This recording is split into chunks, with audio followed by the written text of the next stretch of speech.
పెద్దపల్లి జిల్లా రామగుండంలో అఘోరి హల్చల్ చేసింది. ఓ భక్తురాలి ఇంట్లోకి అఘోరి వెళ్లి ప్రత్యేక పూజలు నిర్వహించారు. అయితే విషయం తెలిసిన ఇతర స్థానికులందరూ కూడా భారీగా అక్కడికి చేరుకున్నారు. స్థానికుల సమాచారంతో అఘోరి వద్దకి పోలీసులు కూడా వచ్చారు. పోలీసులతో అఘోరి వాగ్వాదానికి దిగింది. పోలీసుల పైన బూతు పురాణంతో రెచ్చిపోయింది అఘోరిని ఎన్టీపీసీ పోలీస్ స్టేషన్ తరలించారు. పిఎస్ లోపలికి వెళ్లి బట్టలిప్పి హంగామా చేసింది అఘోరి. ఒకసారి మనం చూడొచ్చు ఆర్టీవీ స్క్రీన్ పైన. అది రామగుండంలోని ఎన్టీపీసీ పోలీస్ స్టేషన్.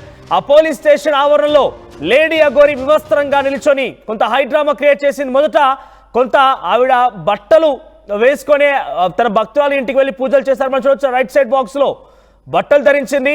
తన భక్తురాలు ఇంటికి వెళ్ళి పూజలు నిర్వహించినట్టు తెలుస్తోంది. అక్కడికి చాలా మంది స్థానికులు చేరుకున్నారు. పోలీసులు కూడా అక్కడికి చేరుకున్నారు. దీంతో పోలీసులపై ఆగ్రహం రెచ్చిపోయింది లేడీ అఘోరి. ఇక స్టేషన్ లోపలికి తన కార్తో సహా లోపలికి వెళ్ళిపోయి బట్టలు విప్పేసి ఒక హైడ్రామా క్రియేట్ చేసింది. మీరు ఫస్ట్ బాక్స్ లో చూస్తున్నటువంటి దృశ్యాలు ఎన్టీపీసీ పోలీస్ స్టేషన్ లోపల తన కార్ కనబడుతోంది మనకి.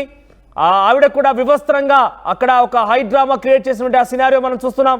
మొదట ఫస్ట్ బాక్స్ లో మీకు రైట్ సైడ్ కనబడుతున్నటువంటి బాక్స్ లో నిన్న అదే విజువల్ ఒక భక్తురాలు ఇంటికి వెళ్ళి పూజలు నిర్వహించింది. అప్పుడు బట్టలు వేసుకొని ఉంది.